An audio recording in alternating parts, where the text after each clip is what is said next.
അമ്മ അങ്ങനെ കുഴപ്പക്കാരിയൊന്നുമല്ല. ഇപ്പോഴും അമ്മയോട് ഇവിടെ അമ്മ അങ്ങനെ കുഴപ്പക്കാരിയൊന്നുമില്ല. അമ്മ കാരണം പ്രശ്നങ്ങളൊന്നും ഉണ്ടായിട്ടില്ല. ചില കണക്കുകൾ വീട്ടാനുള്ളതാണെന്ന് കരുതി മനസ്സിൽ ഇപ്പോഴും അതൊക്കെ സൂക്ഷിച്ചു വെച്ചിട്ടുണ്ട്. ഉണ്ട് ഇല്ലേ? അതുമില്ലേ? കണക്ക് വീട്ടുന്നാണ് പണി ഇവിടെ. ഞാനങ്ങനെ പ്രതികാരം വീട്ടുക അങ്ങനെയൊന്നുമില്ല. ഇല്ല, ഐ ഓൾവേസ് ബിലീവ് ഇൻ കർമ്മ. കർമ്മ എന്നുള്ളൊരു സംഭവം ഉണ്ട്. നമുക്കത് എന്താ പറയാ, അങ്ങനെ പ്രതികാരം വീട്ടുക, നമുക്ക് നമ്മളുടെ സന്തോഷത്തിന്റെ പുറകെ പോവുക, അത്രേ ഉള്ളൂ. അല്ലാതെ അവരോട് പോയിട്ട് പ്രതികാരം വീട്ടണം. എനിക്ക് ഒരാളെ ഇഷ്ടമല്ലെങ്കിൽ ലൈക്ക് ഞാൻ മാക്സിമം അവോയ്ഡ് ചെയ്യും, അത്രേ ഉള്ളൂ. ഇങ്ങനെ പറയാ, ഞാൻ ആ നമ്മളുടെ വേൾഡിൽ അവരില്ലാത്ത രീതിയിൽ ഞാൻ പിന്നെ ആ ഫേസേ കാണൂല. ഇല്ല, ഞാൻ എൻ്റെതായിട്ടുള്ള സന്തോഷത്തില് അല്ലെങ്കിൽ എനിക്ക് നമ്മൾക്ക് ഒരുപാട് കാര്യങ്ങൾ ചെയ്യാനില്ലേ, ചുമ്മാ റിവെഞ്ചിന്റെ പുറകിലൊക്കെ പോയി കഴിഞ്ഞു കഴിഞ്ഞാല്. ബട്ട് കർമ്മ എന്ന് പറഞ്ഞൊരു സംഭവം ഉണ്ട്. നമ്മൾ എന്താണോ ചെയ്യുന്നത് തിരിച്ച് നമുക്ക് എപ്പോഴായാലും നമുക്ക് കിട്ടിയിരിക്കും. ഐ ഓൾവേസ് ബിലീവ് ഇൻ കർമ്മ. ഒരു സിനിമ കണ്ടിട്ട് ഞാൻ കൂടെ അതിലുണ്ടായിരുന്നെങ്കിൽ എന്ത് രസമായിരുന്നു എന്ന് ആശിച്ചിട്ടുണ്ട്? ഒരുപാട് വട്ടം. ഉണ്ടോ? ഏതൊക്കെയാ? 2 പടം പറ. എനിക്കിപ്പോ റീസെന്റ് ആയിട്ട് പറയാനാണെങ്കിൽ കൊറേ പടം തോന്നിയിട്ടുണ്ട്. ഇതില് ഒരു പടമായിട്ട് എനിക്ക് ഏതെങ്കിലും കാണും.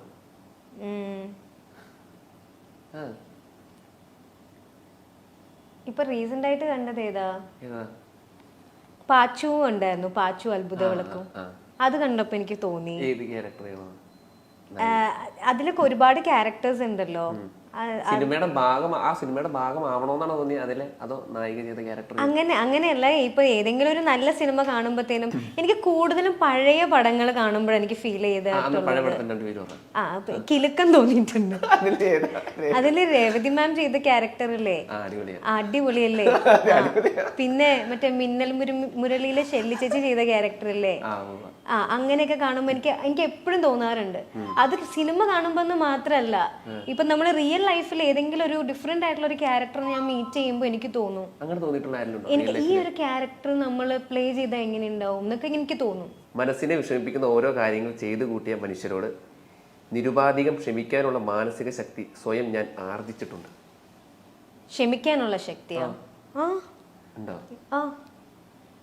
ക്ഷമിക്കാണ്ട് നമുക്ക് ജീവിക്കാൻ പറ്റില്ല. നമ്മളോട് തെറ്റ് ചെയ്തവരുടെ ഒക്കെ നമ്മൾ ഇങ്ങനെ വെച്ചോണ്ടിരുന്ന നമ്മൾക്ക് തന്നെയാ ബുദ്ധിമുട്ട്. പെട്ടെന്ന് ഇപ്പൊ ഒരു ദിവസം ഇന്ന ആളായിട്ട് മാറാനുള്ള ശക്തി കിട്ടുക, എന്തായിട്ട് മാറും? ആരായിട്ട് മാറും? ഇന്ന ആളായിട്ട് മാറാനോ? എനിക്ക് ആളായിട്ട് മാറണ്ട. ഞാൻ മേഘനായിട്ട് തന്നെ ജീവിച്ചത് എനിക്ക് തീർന്നിട്ടില്ല, സന്തോഷം തീർന്നിട്ടില്ല. എന്തോരം കാര്യങ്ങൾ ചെയ്യാനുണ്ട്, അപ്പോഴെനി വേറെ ആളായിട്ട് മാറാൻ പോണ ഞാൻ. അല്ല, അങ്ങനെ എന്തിനു ചെയ്ത് തീർക്കാനായിട്ട് അങ്ങനെ ഇന്നൊരു കാര്യം ചെയ്യണമെന്നുണ്ട് ലൈഫിൽ? വലിയൊരു ഡ്രീം എന്താ? വലിയ ഡ്രീമോ? നമുക്കൊരു ഡ്രീം ഉണ്ടാവില്ലേ? സത്യം പറയട്ടെ, ഞാൻ പറഞ്ഞു കഴിഞ്ഞാൽ നിങ്ങൾ വിചാരിക്കും ഭയങ്കര ഇതായിട്ട് എക്സാജറേറ്റ് ചെയ്യാണ്, ചുമ്മാ പറയാം. എനിക്ക് ഒരു ഡ്രീമും ഇല്ല ഇപ്പോ. ഒരു ഡ്രീം എന്ന് പറയാനായിട്ട് അങ്ങനെ ഒന്നുമില്ല. പിന്നെ ആരെങ്കിലുമായിട്ട് മാറണമെന്ന് വെച്ചാൽ സത്യമായിട്ടും എനിക്ക് ആഗ്രഹമില്ല. കാരണം ഇപ്പോഴുള്ള മേഘ്ന എന്ന് പറയുന്നത് ആ ഒരു ലൈഫിൽ ആ ട്രാവൽ ഉണ്ടല്ലോ, അത് ഒരുപാട് ലെസൺസ് ആയിരിക്കാം, ഒരുപാട് നല്ല സന്തോഷമായിട്ടുള്ള മൊമെന്റ്സ് ആയിരിക്കാം. ഇതെല്ലാം കൂടെ ചേർന്നിട്ടാണ് ഇപ്പൊ നിൽക്കുന്ന ഒരു മേഘനായിട്ടുള്ളത്. ഈ മേഘന തന്നെ മതി, വേറെ ആരായിട്ടും മാറണ്ട. ആളുകളുടെ സ്നേഹപ്രകടനം കാരണം വീർപ്പ് മുട്ടി ശ്വാസം മുട്ടിപ്പോയ സിറ്റുവേഷൻസ് ഉണ്ടായിട്ടുണ്ടോ? ഉണ്ടോ? എനിക്ക് മലബാർ ഏരിയയിൽ പോയപ്പം അവിടെ അവിടെ അവിടെ ഭയങ്കര സ്നേഹമായിരുന്നു. എല്ലായിടത്തും സ്നേഹമാണ്. അവിടെ വെച്ച് കഴിഞ്ഞാല് ഈ ചന്ദനമഴ ആ സമയം ഇത് ചെയ്തുകൊണ്ടിരിക്കുന്ന സമയത്ത് അവിടെ ഇതുപോലെ ഒരു ഇനോഗ്രേഷന് വേണ്ടിയിട്ട് പോയതാണ്. അപ്പം ഭയങ്കര എന്താ പറയാ, അവർക്കൊന്ന് ജനലിൽ കൂടെ കാണാൻ വേണ്ടിയിട്ട് ഭയങ്കര തിരക്കും തിക്കും ബഹളമൊക്കെ കണ്ടപ്പോൾ ശരിക്കും കണ്ണ് നിറഞ്ഞുപോയി. ആ ഒരു എനിക്ക് അതൊക്കെ വലിയൊരു കാര്യമാണ് എന്നെ സംബന്ധിച്ചിടത്തോളം. അതാ ഞാൻ പറയാം, അത് കണ്ടപ്പോൾ കണ്ണ് നിറഞ്ഞു പോയി. എന്നിട്ട് ആൾക്കാരുടെ ബഹളം കൂടിയിട്ട് ഒരു സൈഡില് ഇങ്ങനെ തിക്കി വന്നപ്പോഴത്തേനും ഒരു സൈഡില് മിറർ പൊട്ടിപ്പോയി. അപ്പൊ ഇവര് എന്നെ കൊണ്ടുപോയിട്ട് വേറൊരു റൂമിലേക്ക്, അല്ലല്ലേ വേറൊരു അച്ഛാ അത്രയും തിക്കായിരുന്നു ആ സമയത്ത്. അപ്പൊ എന്നെ സംബന്ധിച്ചിടത്തോളം അതൊക്കെ ഭയങ്കര വലിയ കാര്യം. ഞാൻ സ്വപ്നം പോലും കണ്ടിട്ടില്ല ഇങ്ങനെയൊക്കെ ഒരു സംഭവം ഉണ്ടാവും എന്നുള്ളത്. അങ്ങനെ ഒരു റൂമിൽ നമ്മൾ ഇരുന്നപ്പോഴത്തേനും ആ ജനലൊന്ന് തുറന്നാൽ മതി കാണാനാന്ന് പറഞ്ഞപ്പോഴത്തേനും അത്രയും ഇഷ്ടമാണോ എന്നെ. അവരൊരു, ഞാൻ പറഞ്ഞില്ലേ, ഒരു ആർട്ടിസ്റ്റ് എന്നുള്ള ലെവലിലല്ല കാണുന്നേ. അവരുടെ വീട്ടിലൊരു കുട്ടി ഒരുപാട് നാൾ കഴിഞ്ഞ് വരുമ്പോഴത്തേനും അവർക്കൊരു എക്സൈറ്റ്മെന്റ്, ആ ഒരു സ്നേഹം ഉണ്ടല്ലോ, അത് കണ്ടപ്പോൾ ശരിക്കും കണ്ണറിഞ്ഞു പോയിട്ടുണ്ട്. അങ്ങനെയാണ് കാര്യങ്ങൾ. ക്വസ്റ്റ്യൻസ് ഒക്കെ തീർന്നോ? ട്രോളാനുള്ളതൊക്കെ കിട്ടിയിട്ടില്ലേ? അടുത്തതായി ഒരു പ്രാങ്ക് കോളാണ്. മേഘന ചേച്ചിയുടെ ഫ്രണ്ടായ ആലീസ് ക്രിസ്റ്റീനാണ് പ്രാങ്ക് ചെയ്യുന്നത്. ചേച്ചി വിളിക്കല്ലേ? ഹലോ ചേച്ചി. എന്താടി വയ്യേ? ഇല്ല ചേച്ചി, ഉറക്കമായിരുന്നു, പറഞ്ഞോ. ആ ഓക്കെ ഓക്കെ ഓക്കെ. ഇപ്പൊ ഫ്രീ ആണോ സംസാരിക്കാനേ? ആ ഫ്രീയാ. ആ ആ ആ ശരി. ഷൂട്ടിലാണോ? അല്ല ചേച്ചി, വീട്ടിലുണ്ട്. വീട്ടിലുണ്ടോ? നീ റീസെന്റ് ആയിട്ട് എവിടെയെങ്കിലും ഇന്റർവ്യൂ കൊടുത്തിട്ടുണ്ടായിരുന്നോ? എന്റെ സിംഗിൾ ഇന്റർവ്യൂയോ? ഏത് ഇന്റർവ്യൂ? എനിക്ക് ഇങ്ങനെ ഭയങ്കര കോൾസ് വന്നോണ്ടിരിക്കുക, അതാ ചോദിക്കുന്നത്. ഏതെങ്കിലും ഇന്റർവ്യൂ കൊടുത്തിട്ടുണ്ടായിരുന്നോ? ഇല്ല, ഒന്നും കൊടുത്തില്ലെന്ന് തോന്നുന്നു. എന്താ പറ്റി? ഏതോ ഒരു ഇന്റർവ്യൂല് എന്തോ എന്നെ പറ്റി എന്തോ സംസാരിച്ചിട്ടുണ്ട്, ഭയങ്കര മോശമായിട്ടാ സംസാരിച്ചേക്കണെന്നൊക്കെ പറയുന്നു. ഇല്ല, ഞാൻ ഇടയ്ക്ക് ഇന്റർവ്യൂ ഒന്നും കൊടുത്തില്ല. എനിക്ക് ഇങ്ങനെ കോൾസ് വന്നോണ്ടിരിക്കുക. ആലീസ് എന്താ ഇങ്ങനെ പറഞ്ഞേന്ന് വെച്ചു. ഇന്റർവ്യൂ അയച്ചു തരാൻ പറ ചേച്ചി. ആണോ? നീ കൊടുത്തിട്ടില്ലെന്ന് ഉറപ്പാണോ?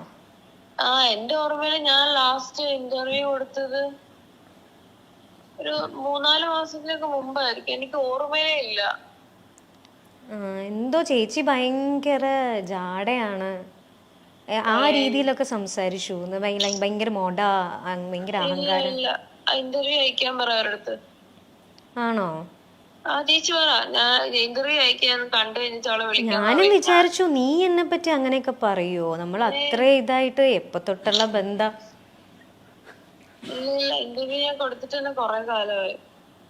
ലാസ്റ്റ് ഞാൻ കൊടുത്ത ഇന്റർവ്യൂ മാറ്റി ഇവർക്ക് ആർക്കാ, മൈൽ സ്റ്റോണിനായിരുന്നു. ആണോ? എന്നെ പറ്റിയും ചോദിച്ചില്ല അവര്? ഇല്ല, അവരൊന്നും ചോദിച്ചില്ല. അവര് ചോദിച്ച മുഴുവൻ സജിനെ പറ്റിയായിരുന്നു, എന്നെ പറ്റി പോലും അവരൊന്നും ചോദിച്ചില്ല. ആണോ? എനിക്ക് ആകെപ്പാടെ ഭയങ്കര വിഷമായി പോയടാ, അതാ ഞാൻ വിളിച്ചത്. എനിക്ക് കാരണം ഇത്ര ഇതായിട്ടേ നീ അങ്ങനെ പറയോ എന്നെ പറ്റി എന്നൊക്കെ ആയിപ്പോയി എനിക്ക്. ആ ഇല്ല അല്ലേ? ആ ഞാൻ ചോദിച്ചു അവരടുത്ത് അയച്ചു തരാണ്ട്. പക്ഷെ കണ്ടവരുണ്ടോ വിളിച്ചിട്ട് അയ്യോ ഞാൻ ഫസ്റ്റ് കണ്ടതാണ്, ഇപ്പൊ എവിടെന്ന് അറിയത്തില്ല. ഞാൻ ലിങ്ക് ചോദിച്ചു അവരടുത്ത്, ഒന്ന് അയച്ചു തരാൻ പറഞ്ഞു. ഇല്ല അല്ലേ? Okay okay. അതെ, ഞാനിവിടെ മൈൽ സ്റ്റോണിൽ ഇരിക്കുവാ, പ്രാങ്കാ.